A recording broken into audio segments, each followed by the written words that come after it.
even though we liked Docker, we got a little busy with the Super Bowl ad, so we were working and working. But during the halftime show, we saw these sharks, and they reminded us of Docker. So we thought it was time to look at Docker again. So immediately after the Super Bowl ad, immediately afterward, we had our second hack week. And in this one is when we started using ideas targeted to our local development environment. So we wanted to spin up, in this case, we have one of our versions of our software. And what we did was use Ansible to configure all of the components that are needed and install them in a Vagrant VM. It worked pretty well. You can open dashboards, run the software, everything worked. And during the process, Marco wiped his Mongo database, so he lost all of the websites that he had created, all the data that was there. And we were like, what does it take to tear down your system, bring it back up with all of the data that you had there, regardless of whether you wipe your Mongo database? So we moved to a Ansible configured system running on a Docker container, but it was a single container. So RabbitMQ, Mongo, Elasticsearch, all of them were a single image that we spun up. And this is what happened to our machines. Like, it would blow up. So clearly, we didn't know how to use Docker at that point. And we decided to go to DockerCon in June, so a couple months ago. And in DockerCon, we learned two very cool tools, which are Docker Machine and Docker Compose.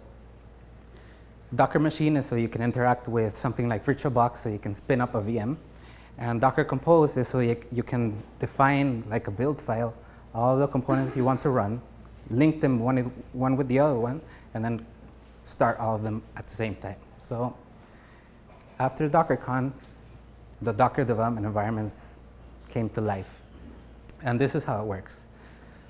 You have an Ansible playbook that instructs Docker Machine to spin up a VM. And then using Docker Compose, you list all of the containers that you want, and you link them one with the other so that they can communicate with each other. So this is like a high level of how it works. In building this environment, we had a couple goals. Obviously, the first one is to speed up the new hire local development environment. We wanted to allow engineers to tear down and re-spin up their environments. We wanted to standardize Squarespace's dependent components. So if you took statistics of all of the components that our developers were running, let's take an example, RabbitMQ. Everybody was running a different version.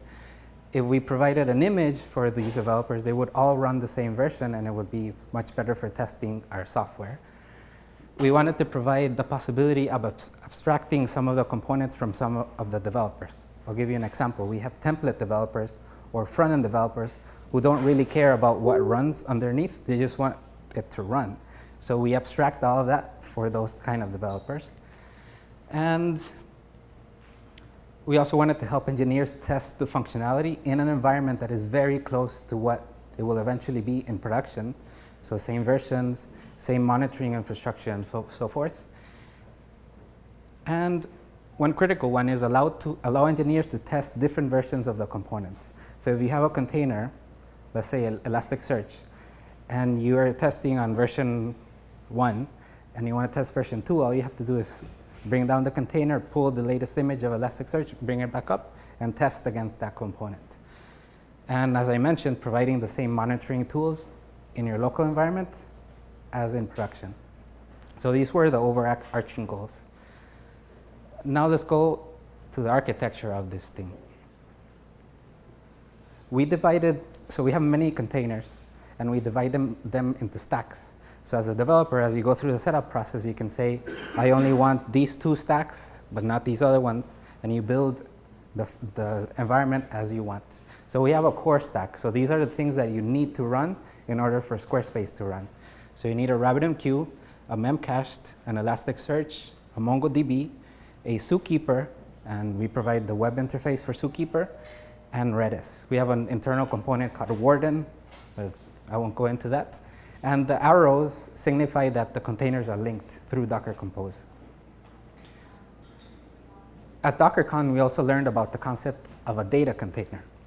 So we have a data container for all of the Mongo data, and for each of the websites that we import to your local environment, we provide another data container. So if you have 6 websites, the object store, NFS object store, is provided as a data container also. So what is a data container? Let's go into that. The first step to define a data container is to specify a data image.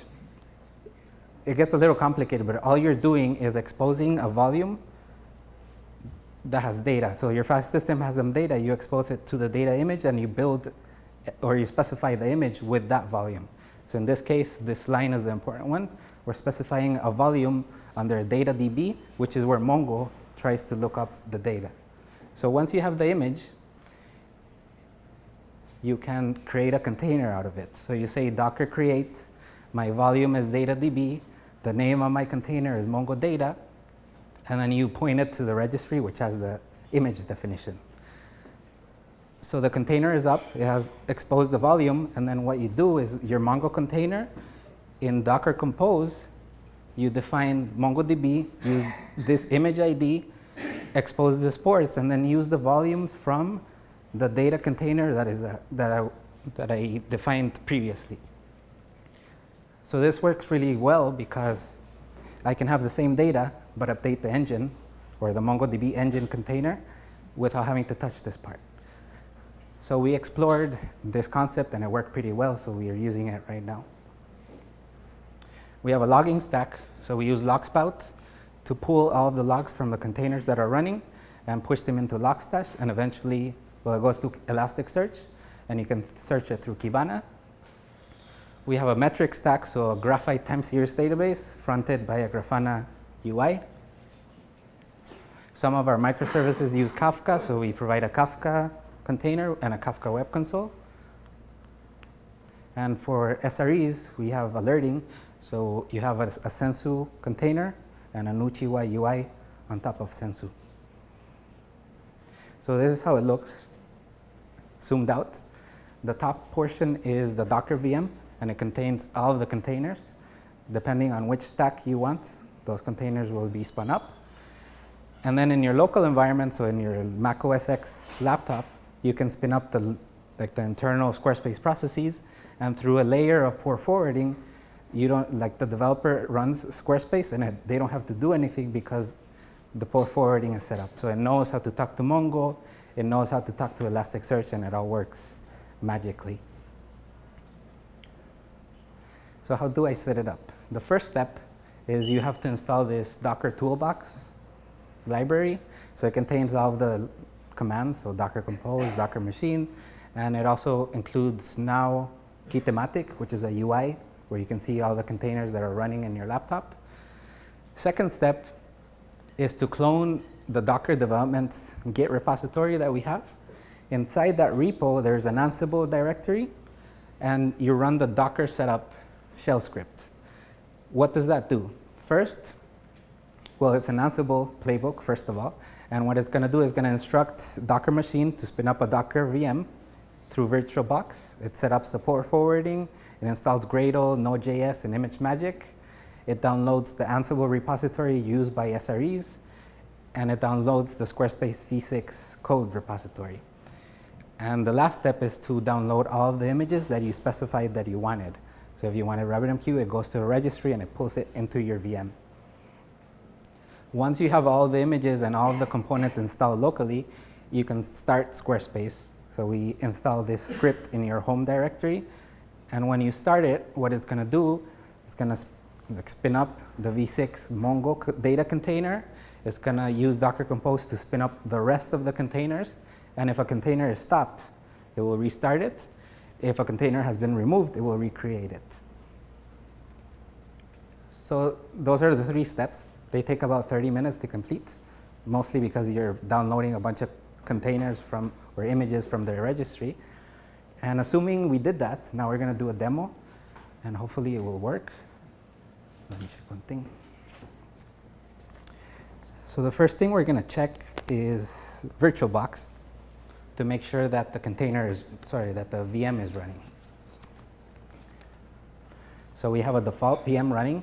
The next thing we're going to check is that the port forwarding is actually working as it should. And we have all the ports defined there. For example, the first one, Elasticsearch, forwarding port 9200. So all of this, again, was set up through Ansible. Then we're going to move to key thematic. So it's going to tell us in this VM which containers are running. As we can see on the left, that's the listing of all the VMs, all the containers, sorry. And if we check the Mongo container, we can see that it's doing something. It's spitting out logs. So our containers are running. That is a nice UI way to check what's running. You can also go to the command line and check in your VM what is running. There are two ways. Either you specify the environment you want to connect to, so you can do an eval and say Docker machine connect to the default VM. And now you can run Docker PS to list all the things that are running. Or the other option is you can say Docker machine SSH into my VM. So we can do that. So now I'm logged in, SSH'd, and I can do Docker PS again, lists all of the things that are running. I can also list all of the images that that VM has using Docker images. So it tells me the image name and the version that it's running. And the last thing you could do is tail some logs. So let's tail the Mongo logs.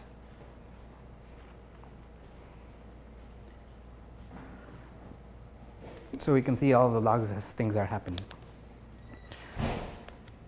So this is the development environment. As a developer, all I need to do is load websites and test features. So let's try to load some of the templates that Squarespace provides. We set it up so you can say, in this case, we're going to load the shift template. So you can do shift demo.dev.squarespace.net, and it will serve the site from your local Squarespace process. So we're going to load the shift demo template. So it loads. Let's do Forte. It loads, and let's do Momentum, the last one.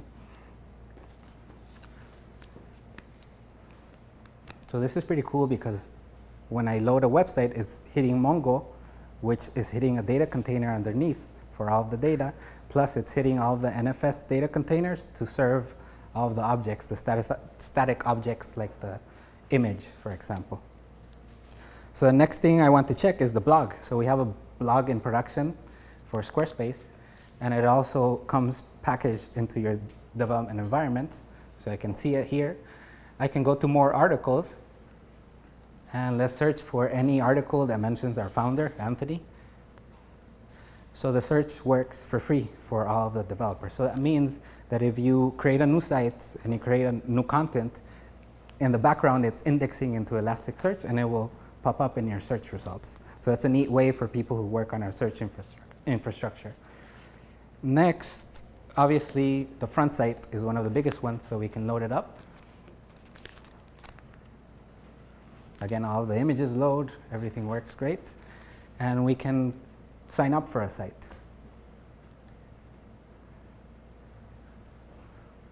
So I say I want to start with this design, and then I go through the whole process as if I was in production, but I'm not. I'm in my local development environment. So a lot of things happen in the background here, and it's really cool that developers can do this now straight from their laptop. It really helps the quality of your software if you can test it locally. So I just created a site. So that's great. So that's development. Question. Yes. So is that like DevSpace.net? Is that like resolving to localhost or something like Yes. that? Yeah. Okay. Mm-hmm. So we make it so that it goes directly to that process that's running in your local box, the Squarespace process, Thank you. whenever you say dev.squarespace.net. So that's development stuff. I can build features and test them out by loading websites. Now let's go to my bread and butter. I'm an SRE, so I like all the operational stuff. So as I load all these websites, underneath there are logs being generated, metrics getting published, again for free for all developers. So I can load, in production, for example, we use a Graphite time series database. And the same thing that we use in production, we're giving to the developers. So I can load Grafana, which is the front end for the Graphite time series database. And I can see, for example, in the overview, for all of these processes that are running internally in my development environment, how many metrics are getting published. So at the top left, I can see that around 14,000 metrics per minute are getting ingested into the system. I can also check, since we loaded some sites, let's check the site server logs. Site server is the, what do you call it, the web server that serves all the requests.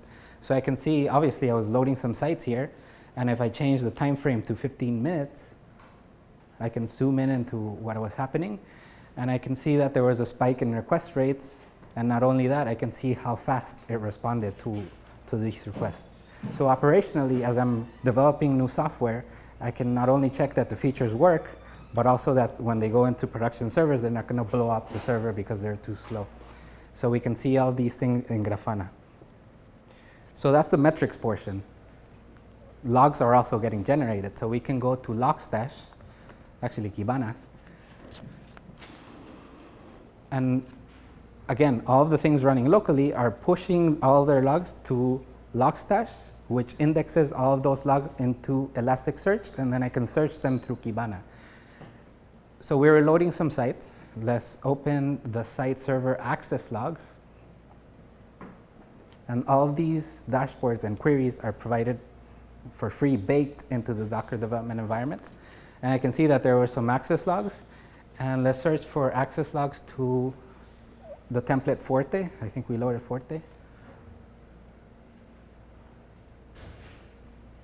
So we can see here that the access requests to the Forte demo template have been logged, and you can use them here.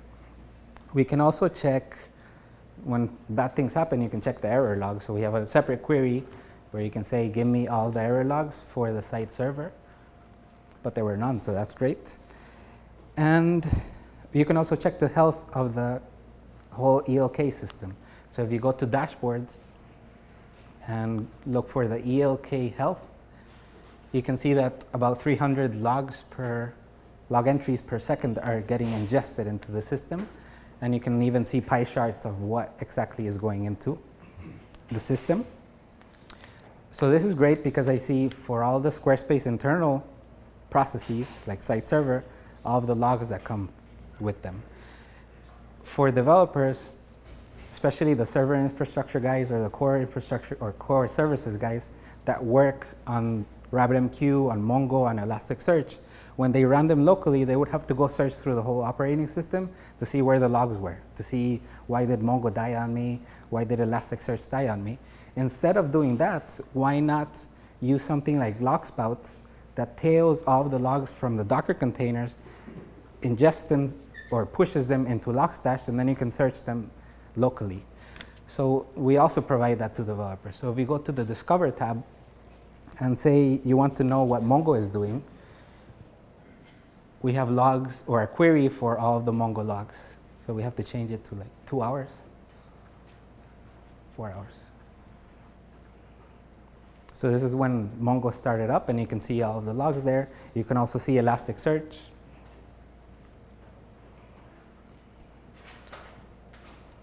Again, everything, you don't have to look for anything in your operating system. It's just there for you to use. So that pretty much covers not only the development of new features, but also the operational aspects of development. And then we can go back to the presentation.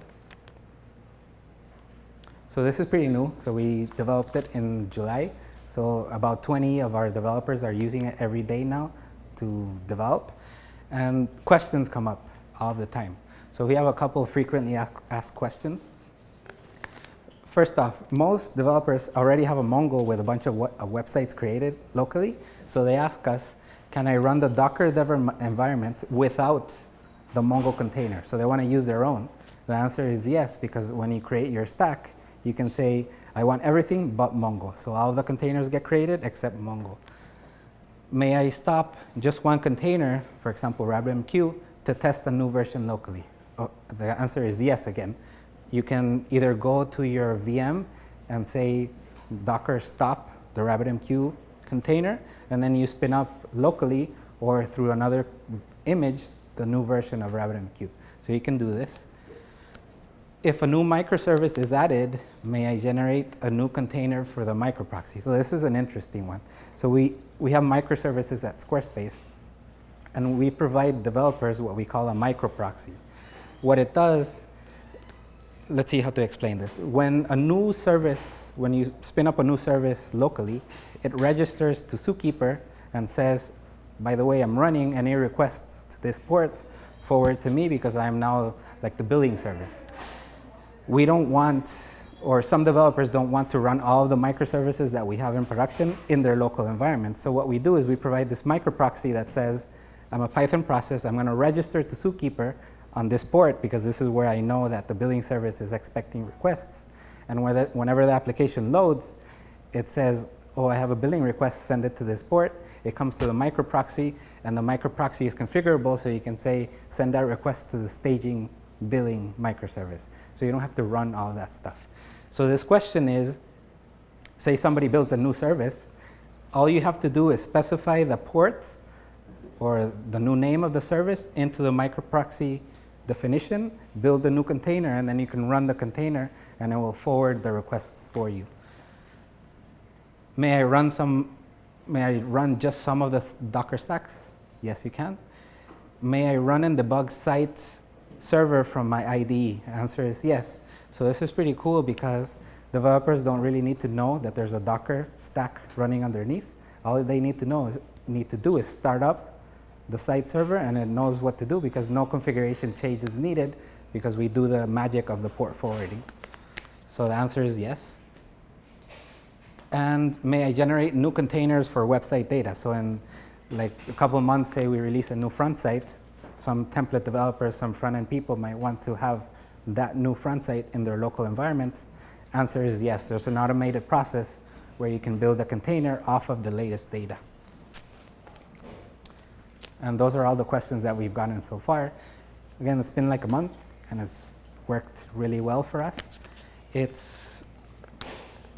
At least it runs in our laptops, not like before where our machine would blow up because there were so many things running. And all right, thank you very much.